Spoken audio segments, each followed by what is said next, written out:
Yeah, just a little overview here. We're going to just do our karakia and welcome. I'd really love to hear from you all briefly. I'm going to be speaking about the idea of manaakitanga, care for both people and planet. And Kirsten is from Wesley Community Action, and great to have Lois here as well. So they've got some wonderful, inspiring stories about their journey for you, and then this chance for wrap up towards the end. For the karakia today, I chose a verse of a very ancient song, a psalm from the Bible. It speaks about judgment and righteousness, which are really in Māori tika, and the pono and the tika, which seem really appropriate given the public apology that's being made today. So here's our opening karakia. Kei ngā rangi e ihua tau mahi tohu. Tu tuki noa atu tō pono ki ngā kapua, rite tonu tō tika, ki ngā maunga o te atua. He rire nui au whakaritenga. Ko koe e ihua te kai whakaora, i te tangata, i te kararehe. Your steadfast love, O Lord, extends to the heavens, your faithfulness to the clouds, your righteousness like the mighty mountains, your judgments like the great deep. You save humans and animals alike, O Lord.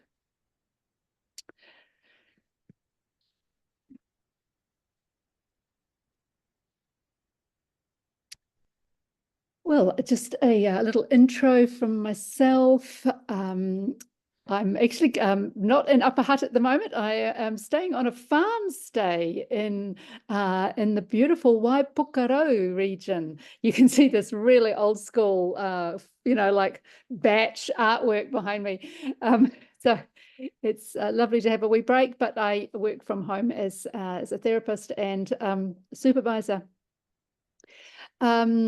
A few years ago, I took a break from working in the church and was working into the space of sustainability and climate change, trying to really understand what these might mean for community organizations. I was back in COVID times, and I found myself doing this really bizarre thing. I was just emailing and phoning up people like Claire from all around the community sector, social workspaces, different community groups, trying to research really what groups were doing what about sustainability, about the connection points between the work that we do with people, with whānau, with hapori, and how we might honour and look after the natural world as well. It just really became very clear to me that the Western model of social services has our vision firmly on te tangata, te tangata, te tangata, and that is tika and pono and right. But it also, in a Western understanding, the natural world becomes invisible and functionally irrelevant, so long as the natural world is doing what we expect the natural world to do, which is to provide us with food and water and not trash the place too much. But as you know, we are in a warming world, a changing environment, and we can no longer take te Taiao for granted. All of us in our personal lives and our professional lives, collectively and individually, I believe, I'm passionate about our shared responsibility to care in te ao Māori terms for Papatūānuku, rangi and whenua. So I'm going to present in a minute some of the work that I came up with, but this is just as a means of introduction. We've got some really diverse kind of ideas for you today, because it's not just a one size fits all. There is a whole range of different ways that can really make a positive difference together. That's enough from me for now. I'll hand over to Kirsten, and then we'll go around the room and hear from you as to what matters for you and what's your little taster of your experience in this space. Kirsten. Kia ora, koutou katoa, or Kirsten tōko ingoa. As you're aware, I work at Wesley Community Action. My role there is funding and Taiao lead. So yeah, I'm going to talk a little bit more about what we actually do, but I guess I've long been concerned and interested in what's happening in our Taiao and our climate space. So for me, being able to really put that into some action into place in the job that I do is, I find that really rewarding. And just speaking of this beautiful day, I've been outside feeding my pumpkin plants this morning. So I'm a keen gardener, and I'm not perfect at it, but that's something that I find really grounds me into Taiao, to be outside and actually getting my hands on the soil. So that's a little tiny bit about me for now.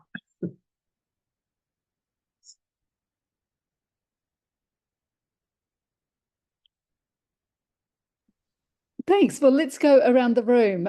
We've got, if you just say where your name, where you're based with your mahi, and whether this topic is a whole kind of new thing for you, or if it's something that you're already exploring. So, Lois, i te timatanga.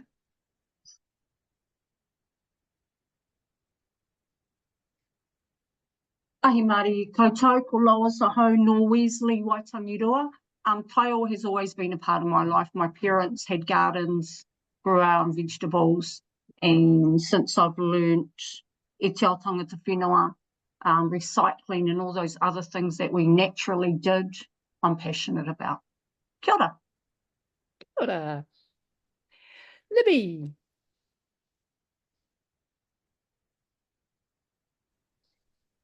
Kia ora koutou.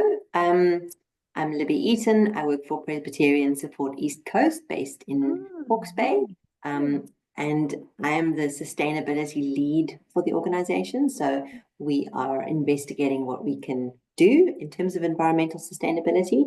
And we've started producing an environmental, social and governance report every couple of years, which I'm also responsible for producing. So yeah, I'm really interested to hear the kōrero today. Unfortunately, I have to go at 1, but yeah, thank you so much for offering this information for us. Thanks. Yes, I was aware of some real groundbreaking work being going on there with Presbyterian Support Eastern. So thanks. It's lovely to have you with us, Libby. You can take the next one of these next year. Claire, any other thoughts from yourself personally? You've already. Feel like I'll pass it to the whānau. Thank you. Okay. All right. Well, who have we got next? The team from Bream Bay. Kia ora. I've got Charlie, Tui, Jade, and hiding off screen is Chloe. There's 4 of us here today, and we're just interested to see what you guys have to say. Great.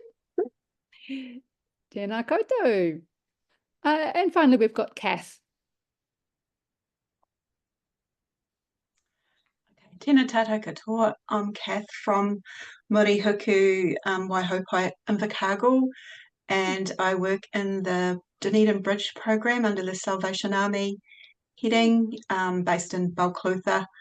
And I'm a social worker and just always been interested in environmental aspects and wondering how that can be blended into the work I do. So just really wanting to have the opportunity to learn from everyone. So kia ora.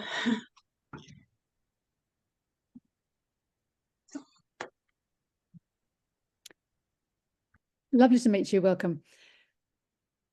So I was saying how I'd, in those COVID years, had been contacting people regarding this whole kaupapa that developed into a consultancy service. And so I've worked with various different organisations, including Presbyterian Sport Otago and Wesley and some others as well, to help shape up some strategy that fits really is well integrated with the core values of the organisation.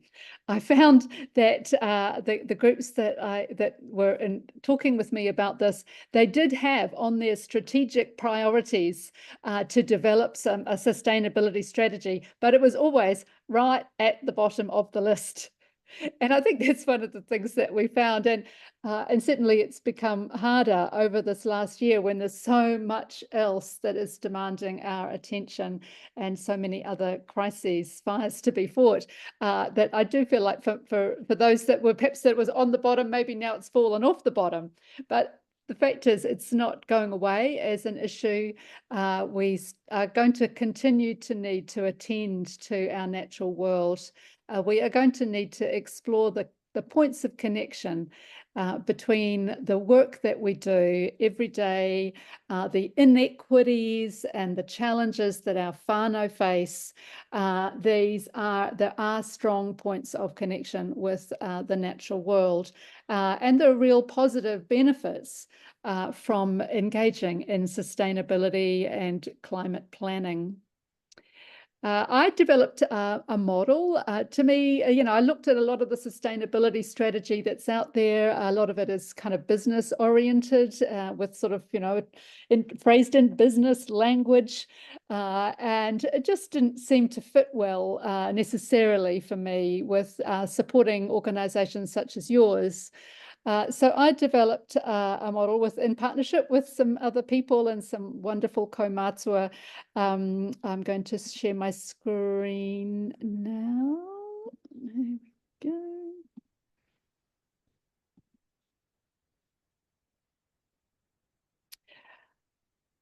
I really wanted to use this word manaaki. It's a beautiful taonga for our nation, the idea of manaaki, and it comes from it's really strongly connected with the idea of manaakitanga as hospitality, care for visitors, care for the vulnerable. So this was the framework that I developed, which is trying to hold together quite a diversity of ideas about what sustainability might mean. In a way that kind of speaks to the heart, I suppose, and helps us as people to make these connections. So the heart of it is manaaki tangata. That is the point of social services, and that's the work that you do in your place, where you are. So that's the core, and that's the core values for each organisation. And then then there's the kind of two classic sustainability aspects that probably come first to mind as we think about this idea of looking after the environment. The first one, where people generally go first, is that one underneath, which is reducing waste. And I see that as manaaki whenua, caring for the land. That's our care for the land, is to reduce the amount of trash we put into the land.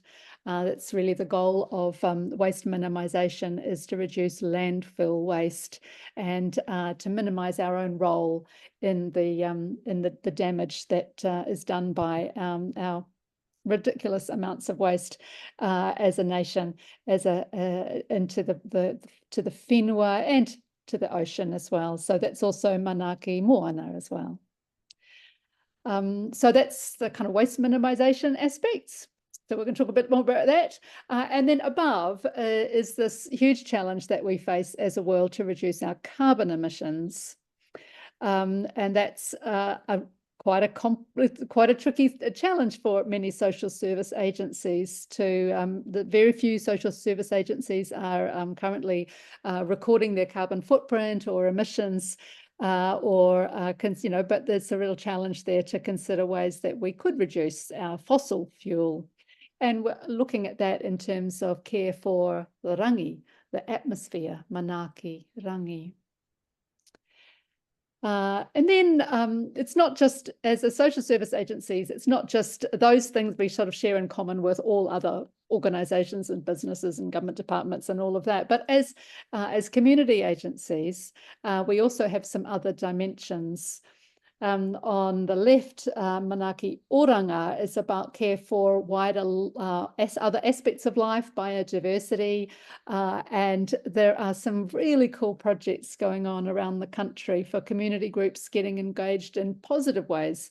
I'm part of the eco-church movement, and churches are, looking after their local streams and plantings, trapping and working, maybe looking after local parks and impoverished areas. So there's some really positive, that's the kind of getting your hands dirty side of it. And then on the other side, we also care for our own teams, our own staff, and we see this as part of our own professional development, as you're doing today. So that's the kind of sustainability kind of different aspects, but then out to the side, we also can't ignore the challenge of climate change for our communities and our own organisational sustainability.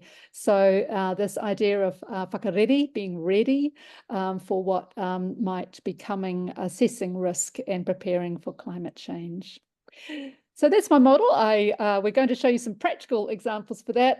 I have another slide which has just got a little bit more specific detail in it about the different aspects ways to engage with these things. But I'm going to hand over now to Kirsten because you really want to hear from her and what this looks like in practice.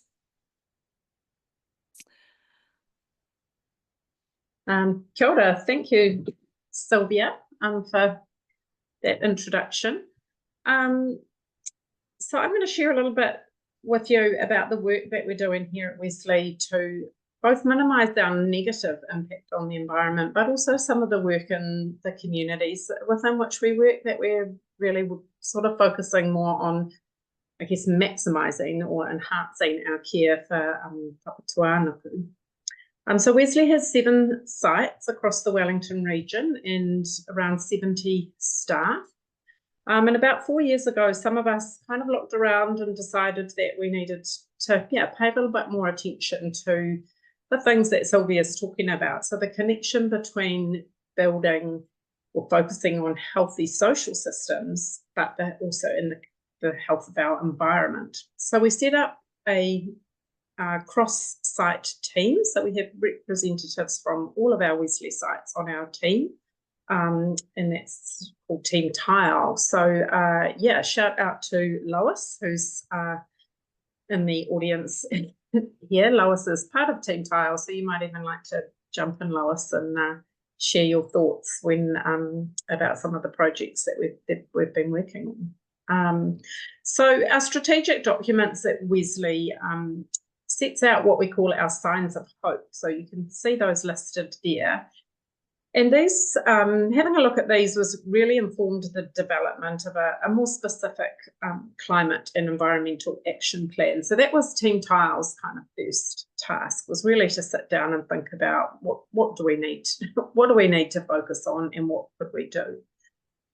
So the plan had a number of actions around waste, around energy, around travel, around purchasing. So they were more about our internally focused actions. But we also really wanted to, a lot of our work in communities is with whānau and local people about things that they want to see happen in their communities. So we've sort of also built that into our climate plan as well. I guess one of the first things that we really focused on and we knew was really important was to make sure that we bring people along on the journey, that we weren't just a little group trying to tell people what to do, basically. So sitting behind our plan was quite a lot of effort and energy that's gone into really engaging with people, finding out what was important to people and how they connected in with some of the Taiao sort of issues that we're talking about, and really trying to inspire staff about the value of this mahi. So that's an ongoing process. And, you know, we have little bumps in the road with that. And but it's something that's really important and a really strong focus for us at Wesley. So just to give you some examples of some of the actual things that we've done or that we're working on. And before I do that, I do want to say that, you know, we've done some work, but we're by no means perfect or the model child. And, you know, we know there's lots of other things that we could be doing, that we want to do, but we're really just kind of getting stuck in and having a go with what we feel we can achieve. So we're a long way from being perfect. So some of the things that we've done, we are formally measuring our carbon emissions. We're in the 3rd year of doing that, and we have engaged ECOS to do that with us. So that's quite a detailed piece of work. Well, it is for our organisation, with a few complications that we have. But yeah, I have found that to be a really valuable process, because it helps us kind of really focus in on where, in terms of climate change, where our biggest problem areas are in terms of emissions. So we get quite a detailed profile at the end of the measurement period from ECOS. So that's been a really helpful but pretty intensive thing to be doing. As Silvia said, a lot of organisations start focusing on waste, and that's exactly what we did. That seemed to be where the energy was amongst our staff for some action. So we started working with Papatūānuku, which is a kaupapa Māori zero waste organisation, although sadly I see that looks like they've had their funding cut or reduced substantially. But anyway, we started working with them. We undertook a large Wesley-wide waste audit. That's a picture of our very first waste audit. And I personally love doing waste audits. People find them. People go, oh yuck, oh yuck. And, but I love emptying out the rubbish bins and having a look at what's inside. It's quite a confronting thing to do when you see the kinds of things that are in your rubbish bin, usually wrapped up in black plastic bags so that you can't see all the things that you throw away. So we did this waste audit, and since then we've basically we've implemented strategies or practices across our sites to try and reduce our waste. We now do waste audits at each site every year, and I do those after kind of learning from Papatūānuku how to do them properly. So that's an ongoing process. We've now, most of our sites are composting their food waste now in varying ways. Some of our sites have composting on site. Some take their compost to a local composting hub. And others, actually our site where I work in Wellington, we're quite a small site. Our director takes home the compost on his bike and he puts it in his home compost bin. So there's all sorts of ways of managing your compost. It has to be tailored to the particular circumstances of your space. We do need, our next focus is really moving further up what's called the waste hierarchy. Some of you will probably know about the waste hierarchy, and really trying to look more at our purchasing side of things, so what we're actually buying and how that is kind of impacting on our waste. So looking at more reduction rather than waste management. We've looked at ways to reduce our electricity use, and we were pretty stoked to get a grant from the Methodist Green Grant, it's called, a Methodist trust, and we were able to install solar panels on our community site in Cannons Creek, so our electricity is pretty much down to zero now. Our goal is to have solar generation on all the sites that we own. The next place that we're looking at is our site in Naina, which is Wesley Village. That's quite a substantial site, a community housing site with 80 residents living there, plus a whole lot of spaces for community activities. So yeah, there's some development construction going on there at the moment, and we've engaged with a consultant to do some work around solar at that space. It's complicated and it's pricey, so we're not sure if we go ahead with that, that will be a staged thing. But yeah, we're hopeful that we can be generating enough electricity to basically cover that whole site. Composting's been a big focus. So as I mentioned earlier, internally we're trying to make sure that all of our food waste is composted and not sent to landfill. A big project has been establishing community composting hubs, and our team, our Te Hiko team in Cannons Creek, have been quite instrumental in working with a whole range of community groups to set up community composting hubs, mostly in Porirua. So they're working with local schools and kindergartens and community gardens. So that's been a really big and exciting project.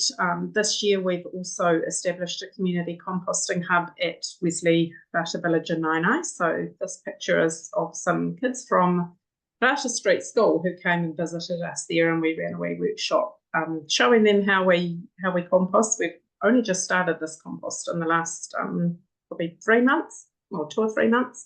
But our goal is to, again, process all the food scraps from the village into compost. And apart from the actual making the compost, kind of a big part of it is really engaging with the residents, we're working with the local Enviro Schools cluster to sort of have schools come and be able to learn about composting. And ideally, what I'd like to be able to do is then, us go out and be able to support schools or other groups that want to do composting on their own sites. So we're kind of trying to use this as a bit of a learning tool. Another big project, that's me with compost bins. I was very excited.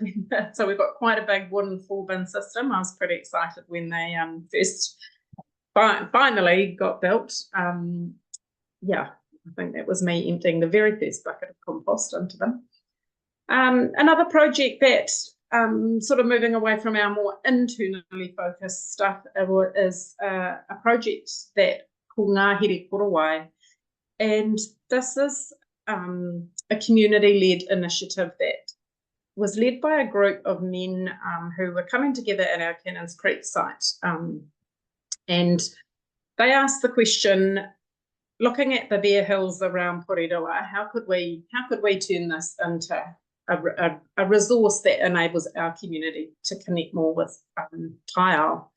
So it's a collective effort. There's lots of organisations involved in Ngāhere Korowai. Wesley employs a coordinator to sort of help wrangle all the different parties. But our part of Ngāhere Korowai is to really ensure that local energy and leadership is central to this, that it's not just about the councils coming in and planting trees and going away again. It's about building up local knowledge, about reconnecting local people to Taiao. So there's a picture of the kind of original men's group plus Makarita, who is the woman that wrangles the men's group, shall we say.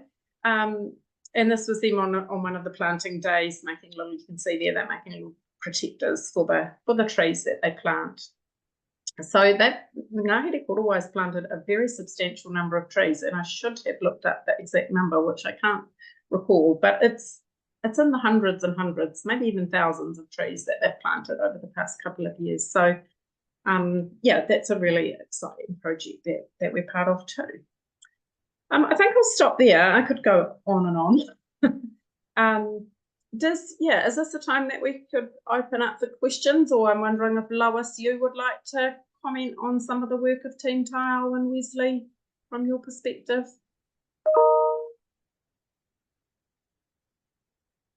Is Lois there? Can't see Lois. Kai Kōrero. It makes it a lot easier when you're a Tiriti responsive org, because you can relate straight away to tangata whenua whakaaro, or at least have the knowledge of, the word Te Tiriti, how can I action that? So I think that's been a great step in contributing to Taiao and also our tangata whenua rōpū. I'm quite clear that anything Taiao wants to do that they may have a difference of opinion from others, that tangata whenua rōpū will be alongside them, because that is our kaupapa. You know, just take what you need, respect what you've got, and if you can, give it back, if not back to where you got it, but to those around you. I think that's about it. Kia ora. Kia ora, Lois. No, thank you, Lois, for making that point. It's certainly some of the most exciting kind of conversations I've had in my time in researching and consultancy is around the points of connection between the bicultural journey, the Tiriti journey of an organisation and Taiao. And it does, as I mentioned earlier, it does help us to confront, I guess it helps us to decolonise our own thinking around what we're here for. Right. Any questions or any other comments and things I'd love to hear if there's, we've got just another 5 or so minutes, and love to hear if you've got anything that you'd like to add in.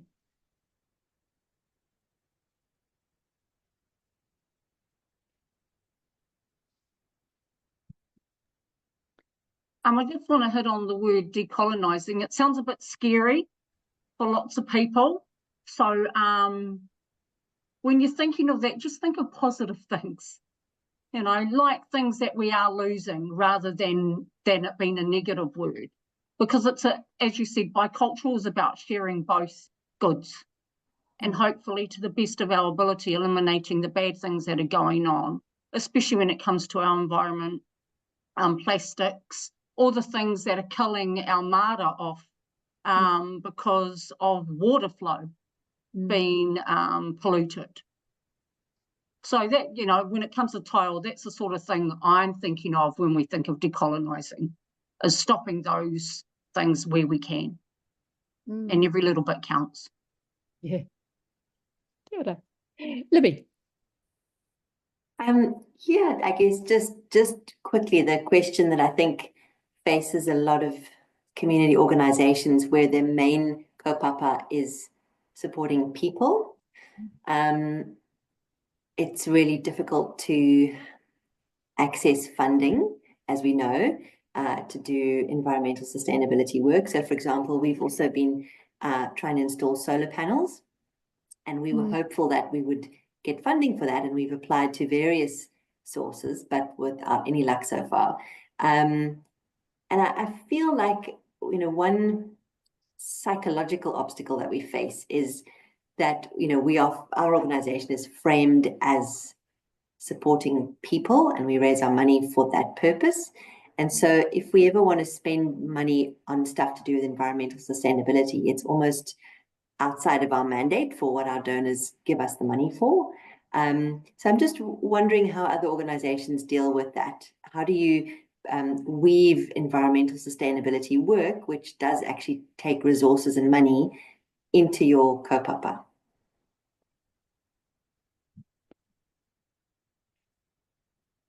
I'm not sure if anyone else would like to comment, or I can just briefly share how we deal with that at Wesley.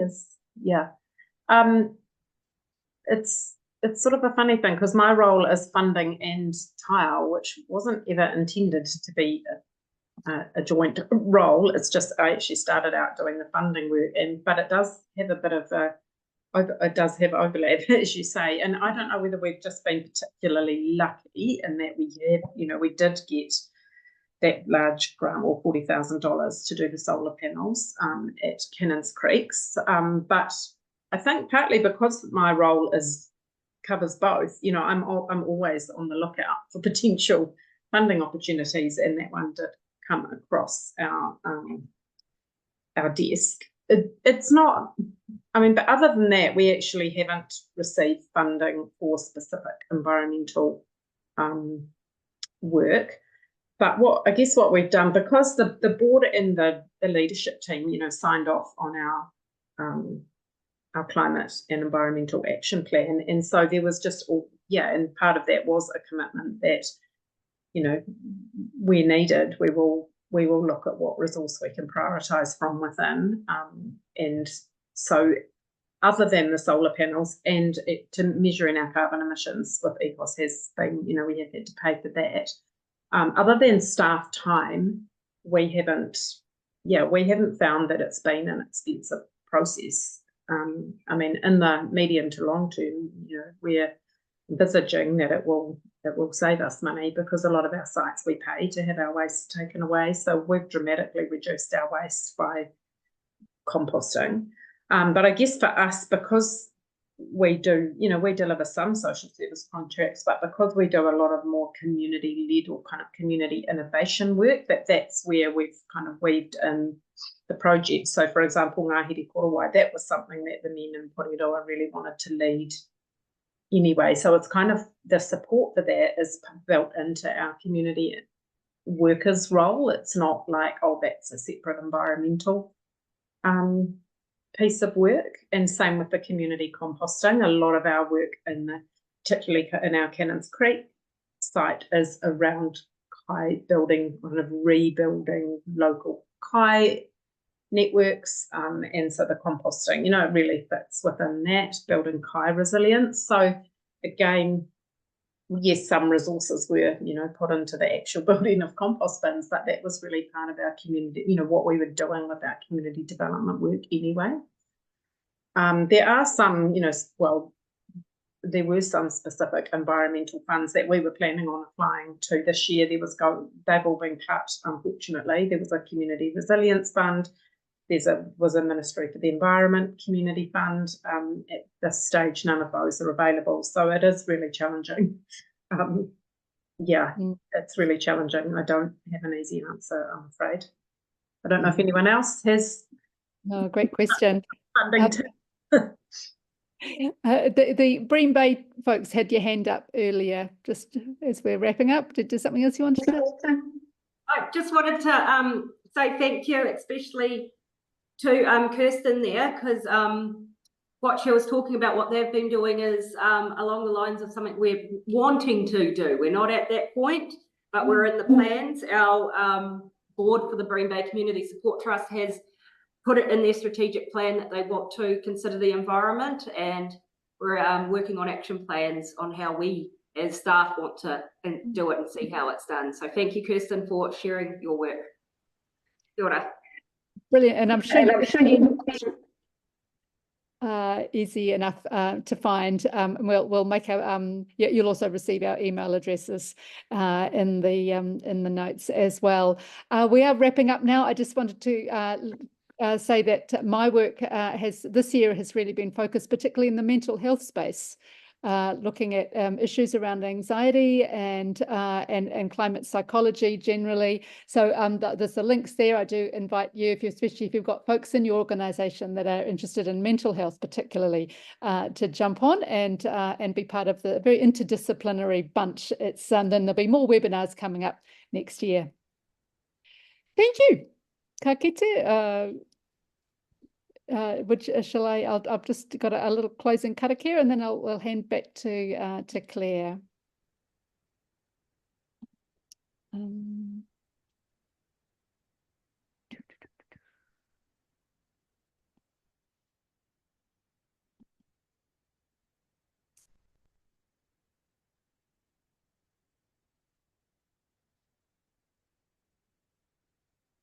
Today and every day, may we know that we are enough.